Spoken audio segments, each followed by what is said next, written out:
everyone! Welcome back again to my channel. It's me, Gracia Mediana, ang inyong tinderang vlogger from Oligan City, Lanao del Norte. Ayan, so hello sa lahat ng aking mga subscribers at saka sa aking mga viewers. Ayan, thank you so much for watching my videos.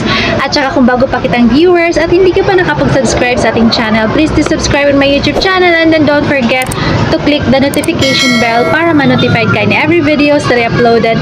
Lalong-lalo na doon sa mga videos na sinishare ko dito na may learnings kayong matutunan like business tips, business ideas, at saka business experience na sinishare ko dito. Ayan, so today is, ano nga ba ngayon? September 17?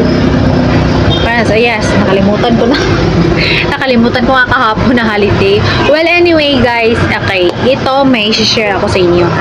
Lalong-lalo na sa katulad ko na mga sari-sari store owner na wala pang proper inventory yung kanilang mga tindahan. Okay? Ito, hindi ito sa akin personally nangyari, pero doon sa dyan sa kapitbahay kong tindahan, siya naka-experience nito. Sinishare niya dito sa amin. Hindi naman na sinishare. Nabanggit lang niya dito sa amin kasi lately, the other day, nagpunta kasi siya dito bumili ng sigarilyo kasi wala naman siyang bentang sigarilyo. Yung binibenta niya is feed, tapos bigas, at saka mga maliit na mga grocery items. Okay? So ngayon, na-share niya sa amin. Kasi nga daw, sa tindahan niya, lagi daw siyang nag-aabono ng kapital. Ang nangyari kasi is, konti lang daw yung benta na nire-remit nung kanyang staff na nagbabantay sa kanyang tindahan, pero nauubos yung kanyang stocks.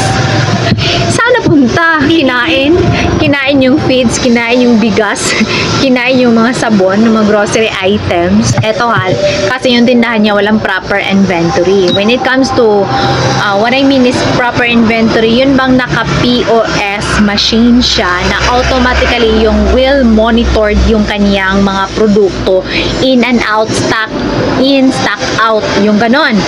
Kasi, although meron namang nagsusulat lang sa logbook yung stock in, stock out nila, pero usually sa mga ganitong mga maliit na sari-sari store, katulad nung sa tindahan ko is wala talagang proper inventory. Kung ano lang yung meron, yun na yun. Ganyan. Ako kasi, sa experience ko for almost 3 years kong pagtitinda ng sari-sari store, never in my life na pinagkatiwala ko yung tindahan ko na pinabantayan ko ng kahit na sino. Kahit kapatid ko. Kasi, although meron talagang mga instances na kailangan kong mag-seminar, kailangan kong umattend ng meeting, kailangan ko talagang lumakad, may lakad ako importante, pinabantayan ko lang siya sa aking anak or di ba kaya doon sa aking asawa. Although, siguro, ilagay natin na mangungupit sila yung anak ko at saka yung asawa ko, pero not to the point na talagang uubusin nila yung sales ng aking tindahan, no? Kasi, if ever gawin nila yun, kami rin yung magsasuffer kasi pamilya lang naman kami, di ba? So, yun. Hindi ko siya pinabantayan ng kahit na sino, or mas mabuti pang mag-close na lang ako, walang benta, kaysa mawalan ako ng stocks or mawalan ako ng benta. Kasi, napakalaking losses na yun sa atin na mga small business owner sa ating mga sari-sari store. Ang nangyari na sa kanya is, nung nag-start siya kaka-open ng kanyang tindahan, di ba na-check ako sa inyo, na yung nagbabantay niya ng kanyang tindahan is yung pamangkin niya. Since yung pamangkin niya is, malaki na, mga 18 ata yun, 19, 20, yung ganon, babae. Pinabantayan niya doon sa pamangkin niya. Tapos, since nga pasukan na, so nag-stop na sa pagbabantay yung pamangkin niya kasi mag-aaral na. So, pinabantayan niya doon sa kanyang asawa. Asawa siya ng kanyang parang relative lang din. Related lang din sa kanila. Pero hindi nagtagal din yon. Tapos ngayon, kumuha siya ng staff na hindi taga dito. So, hindi siya taga dito. Taga ibang lugar. Lapit doon sa Zamboanga del Sur ata yun, Zamboanga City. Yan na. Pinabantayan niya doon yung kaniyang tindahan for several months for 7,500 yung sweldo monthly. So, ang nangyari ngayon is nare-realize at na-observe niya na kanyang tindahan is yung stocks, napakaliit lang yung nire-remit na sales. So sabi ko sa kanya, bakit naman po nyo hinayaan na ganun yung mangyari? Alam nyo naman, napaka-crucial at napakainit ng tao when it comes to money. 'Di ba?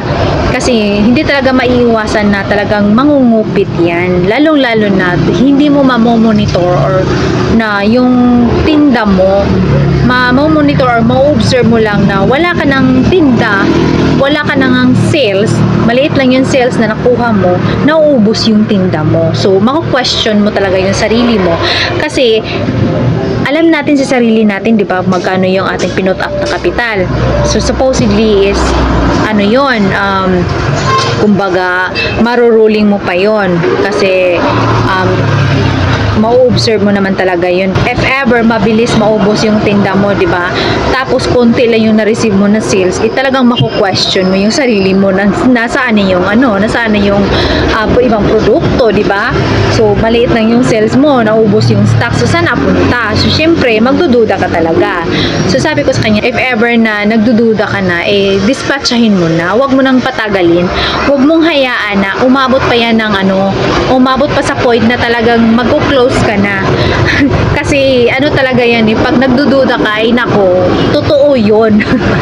Totoo yun. Kung nagdududa ka na nangungupit siya, totoo yun. So dispatchahin mo na, huwag mo nang patagalin kasi mababankrupt at malulugi ka talaga dyan. So ngayon, yung tindahan niya is open close.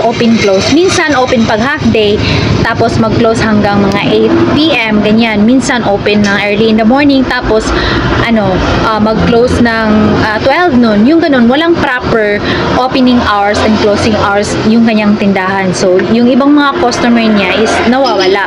So, meron din siyang nagtitinda na rin siya ng mga fruits. May mga display siyang prutas dyan. Minsan, yung nagbabantay ng kanyang tindahan is yung mama niya. Matanda na yung mama niya, no? Ayan. So, minsan half day lang siya open, ganyan. So, hindi consistent yung opening at closing hours niya. So, yung mga customer niya, yung iba, nawawala, napupunta sa amin kasi meron silang tinda na wala sa amin. So, yung mga customers naghahanap talaga. Ayan. So, guys, sa mga kasari ko dyan, wag na wag din yung pagkatiwala sa kahit na sinong tao yung tinda niyo. Lalong-lalo na dyan sa inyong sales. Lalong-lalo na kung wala kayong proper inventory, okay? Kasi ito namang sa atin is madali lang naman siya i-inventory, pero minsan hindi pa talaga natin siya afford na makapag-produce ng tawag ng POS para easy na lang din. Siguro okay lang kung meron kayong mga computer or laptop dyan sa inyong tindahan na easy lang pa stock in, stock out, ganyan. So, mas okay yon. Pero kung wala naman, hindi talaga, lalong-lalo na ako is, tawag doon, napaka, dagdag lang sa, trabaho yung paglilista, no? At minsan nakakalimutan ko na talaga yung paglilista ng stock in, stock out. Ayan, so, again, wag na wag yung ipagkatiwala sa kahit na sino yung benta or yung tindahan ninyo kasi meron talagang mga kababalaghang mangyayari dyan. Mangungupit at mangungupit yan. Hindi ko naman nila lahat, hindi ko sinabing lahat ha, pero meron talaga. Okay? Much as well, wag na wag nyong ipagkatiwala. Mas mabuti pang mag-close na lang kayo kaysa mawalan pa kayo ng sales o mawalan pa kayo ng benta. Thank you so much for watching, guys. Na-share ko lang din naman sa inyo for awareness na rin dyan sa mga kasari nating baguhan pa. Ayan. So that's it.